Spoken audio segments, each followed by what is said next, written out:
Suppose if we talk about the theory part of the keratometry, what we see, this is, suppose, assume this is the curvature, right? And this divide the curvature into two equal half part. This is the center of rotation, right? See, so if this is object, the one light it passes through simply the center of rotation, right? What about the second ray? If the second ray goes through the focus, we all know that, right? And here is image formation take place, right? If suppose this distance we assume from this plane is u and this plane is v, right? Or this is f, this is a focus which is lies in between the half of center of rotation, right? Now if this is v or this is image means I or this is O, what we got from this entire calculation, right? Or this is a ray. So this image we got when we perform the retinoscopy, means this is the theoretical part actually, right? So magnification is equal to, we all know v is equal to u, and another word we can write I is equal to O, right? Suppose this is a image formation place and this is the focus, which is both are lies relatively close to each other, right? So another word we can write, if I by O is equal to f by u, another word we can write it in this form, right? And if we all know which light in between the half of distance of c, means simply r by 2 is equal to u, right? Up to this I think everybody is clear. Now what the basic calculation we have tried to find here, we actually try to find here r and I relation, right? How? Suppose f by u is equal to r by 2u, right? Then what about r is equal to 2u f by u, right? And if we displace f by u in the form of I by O, then at the place of f we can write I, and at the place of u we can write O, right? Then from this calculation we got simply r directly proportional to I, means if we found the radius of curvature, then we have to found the what image is actually formed on the corneal surface, right? Or the focus which is lies just closely related to the image where image is formed, right? According to this relation, it's very easy to find the power of cornea by simply using p n dash minus 1, n dash basically refractive index, by r into 1000, right? Using this formula we can simply calculate the power of cornea, and using this part, basically this part give the relation between the curvature and I. Here this curvature in keratometry we considered it is a cornea, right? What actually going on, right? And this part is the focus, this is the image. Means suppose if we start perform keratometry, when the Meyer's, the image of Meyer form on the cornea, which form behind the cornea, suppose this is a cornea, means Meyer image is formed here and then light reflects back. This is the basically theory part, right? The next part, up to this I think everybody is clear how to calculate the power of cornea, right? Now if some instrument basically use the fixed object, means if the object is getting fixed, means we have, for what we have to do, find the curvature of retina, we simply coincide the image, right, of the Meyer, and then we found out the curvature of cornea. So if we are doing this process, this is called variable doubling, right? And some instrument use the fixed image and variable object, then this instrument or those instrument we have to coincide the object size, right? And then we have to find the curvature of cornea, and that instrument is called fixed doubling, right? So here we use variable doubling and fixed doubling. Now question is here, you can ask me what is the fixed doubling and what is the variable doubling, right? So if we rub this part, right, which is easy for us to understand the what is a fixed doubling and what is the variable doubling, right? Just simply just take for simplicity, just assume I is never we can put into a constant form or a static form. It means they always continuously involuntary movement take place inside the eye, means they continuously shaking, right? If they shaking, so it is very hard to measure the curvature and power of cornea, right? Then the Ramden, the name of scientist which gives the doubling principle, what they actually do, they simply do, this is a Mayer, right? This principle basically widely used in the different instrument is also, they simply put the prism. And what is the benefit of prism? After putting prism, right, after putting prism, the image of the object is divided into two, and these two images move in the same direction in which direction I move, right, which helps to fixate the image of the Mayer which is formed on the anterior surface of the cornea, right? So this is two picture of this Mayer. Suppose this is object, this is image, right? And the second one, by using doubling principle, right, it is very easy to fixate the image of cornea, not image of cornea, image of Mayer, right, by rotating into the horizontal or vertical drum. It's very easy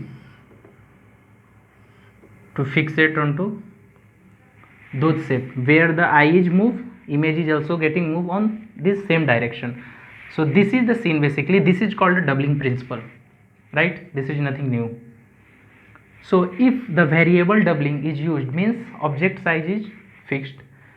So what we have to do for measuring the curvature of cornea, we have to just coincide the image by using doubling principle already incorporate in the keratometry, right? And if the image size is fixed and object is getting variable, then we have to coincide the object, right? So by using doubling principle, keratometry is basically working. So this part is basically doubling principle. Now question is that what procedure or how we perform the keratometry, right? So performing the keratometry or clinical procedure of basically keratometry is simple. What we have to do, we simply keep the sum point in mind before going to perform the keratometry. The first point is focus instrument, means when we sit as a examiner and in front of the keratometry, right, we have to just focus the bar. But bar, basically this type of bar you seen in the keratometry when you are sitting or on the keratometry at first time, we have to fixate this bar sharply. If this bar is getting sharply, it means we are ready to perform or proceed to the next step. How we perform? Eyepiece basically we slide into anti-clockwise and then clockwise, then anti-clockwise and then clockwise. We do this procedure 3 to 4 times. Then we look this bar is very clearly and sharply, right? First focus the bar. Second, after focusing the bar, you have to align the canthus part of patient to the instrument already have this type of form of sigil type of iron nickel is incorporated, right? Means align this part with the patient canthus, right, which helps you to easily set up the keratometry instrument to get the result. If this part is not getting aligned with patient canthus to the instrument, this sigil part, then it means it's very hard for you to align, because at a one time you perform one eye keratometry and the other eye is getting occluded, right? So if you align this part, it's very easy. Without, if you are not maintain this part, it means it's very hard for you to measurement of keratometry in the same eye or in the other eye, because sometime you go beyond the measurement or beyond the alignment of the eye, right? Third one, instruct the patient to see inside the keratometry. If patient see her or his eye itself, her or his eye inside the instrument, it means alignment is getting, or you are more closely to the alignment, right? Next part, after focusing, right, you have to measure actually what you have to see inside the eye. So I have draw what you see inside the eye. Basically, when you, if eye is alignment, canthus is alignment, focus is perfectly all right, then what you will see, you see simply this type of format, right?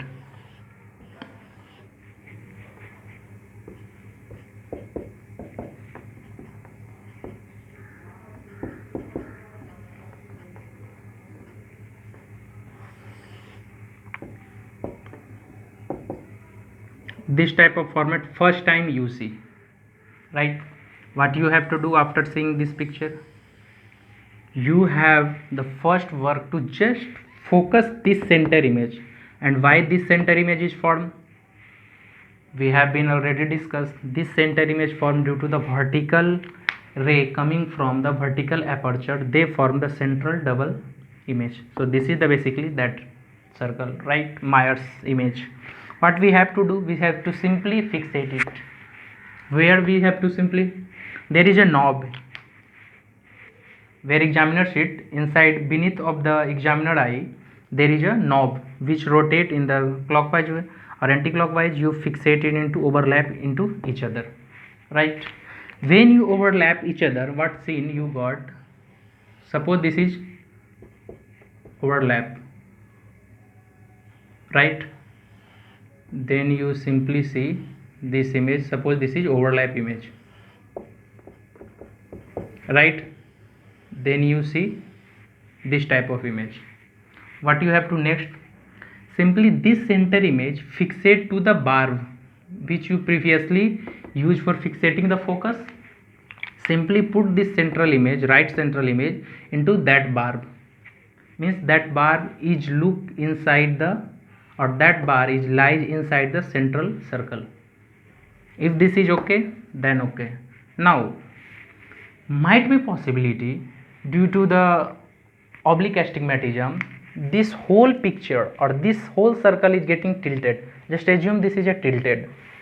So what you have to do, you have to do just simply use the left side power drum and right side power drum, right, hold and slightly rotate it to fix alignment the principal axis, right? Suppose assume this is a main power axis, right, and you are situated here, means you get the scissor movement from here, right? What you have to do, you have to just simply rotate into this direction, the whole bar is getting changed and this is alignment, means axis is getting aligned, right? After that you have to align the axis. Now after alignment of axis, we have just simply rotate the left side power drum and to align this power plus sign which is lies outside the circle, right? How we align, using the left side power drum. When we rotate the left side power drum, what we got, simply suppose this is a minus, this is horizontal, right? This is actually happen, means when we rotate horizontal drum, this power drum is getting aligned and this power is power barb, right? Oh, I think actually this power bar is getting mixed, right? So I just change it into the different color, means you can assume what is the plus, means this power bar, this is power bar, right? Always located into the center of right center Myers image, right? After using horizontal, you have to use the right side vertical drum to fixate this minus sign, right? Fixate means just to coincide it to each other. What is the next image we have got? We have simply got the next image like this.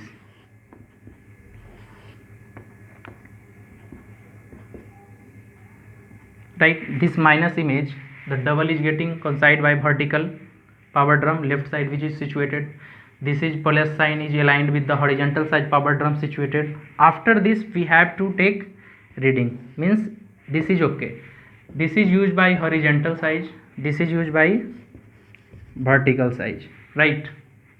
Vertical side means vertical side, and this is horizontal side power drum. We see actually this alignment is the perfect alignment.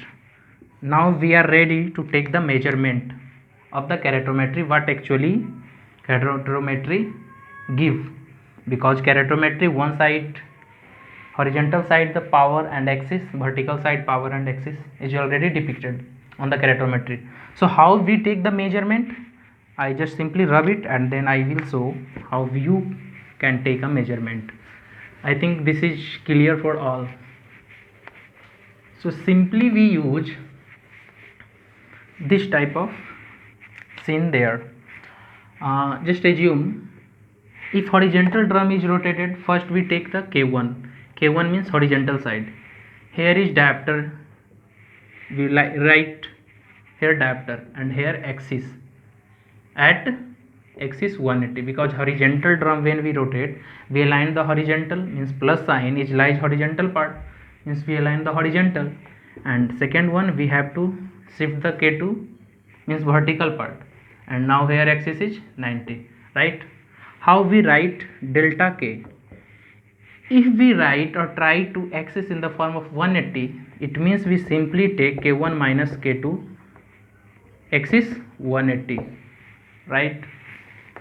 Delta K means what axis we got after writing here some values, right? We got the axis, right? Here we write power, here we write axis.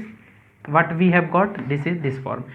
If I want to find out the axis in 90-degree form, we simply use delta K is equal to K2 minus K1 axis 90. What is the basic difference? If we take K1 first, then we write 180 axis. If we got K2 first, then we write 90 axis, means those value we take first, we take the axis according to their first value, right? And whatever we here write, no matter according to the examiner or according to you what you got from after fixating that Myers image. Okay, if the cornea is normal, means their value is maximum lie 49 diopter and minimum lies 36 diopter, right? If they lie in between them, this is okay, right? You can easily perform. But if the eye's cornea is getting enlarged due to myopia or getting shorted due to hypermetropia, right? What we have to do? So we have to perform here also keratometry. It's our responsibility to find out the refractive status, or basically keratometry give the corneal astigmatism, not the refractive astigmatism. Refractive astigmatism we find out by doing the subjective refraction, monocular or binocular subjective refraction, but doing keratometry we just find the corneal astigmatism, how much it present. Now so we have to here now discuss the expandation of corneal or measurement of keratometry, or other word we can also say the extended keratometry, right? So what is extended keratometry? Extended keratometry simply if the power is lying between 49 diopter and 36 diopter, it's okay. If not, then what we do, we simply put just extended keratometry. Suppose if power is beyond 49 diopter and less than 36 diopter, right? Basically I deal here two scenario, just I participate into two equal half to just for your understanding, you get very easily all these things, right? Suppose if curvature is more than 49 or 36 less than 36, what you have to do, you just simply put here plus 1.25 diopter, right, in the eyepiece where you are sitting as an examiner. After putting this value increase the value up to 9 diopter, right? Up to 9 diopter. So what is the total value of keratometry? 49 plus 9 diopter. What is the total? Means 8 or 58 diopter, right? Basically this is a 58 diopter. you can got up to this extent. And just another side, what you have to do, if the corneal curvature is less, we simply put it here -1 diopter into the examiner eyepiece side. After putting -1 diopter, this value is reduced up to 6 diopter. And what is the total? 36 minus 6 diopter, we got 30 diopter, right? Because in normal keratometry we have got normal 49 to 36 diopter range, right? If cornea curvature is more than that, then you have to put, or we have to put 1.25 plus, or for a small curvature we have to diopter, we can find out easily, right? This is a gross value of find out according to the calculation. So this is the extended keratometry scene, right? And the previous one, this is the also part of clinical procedure, but we already use here extended keratometry, or to increase the measurement of, expand the measurement of keratometry. So up to this I think so.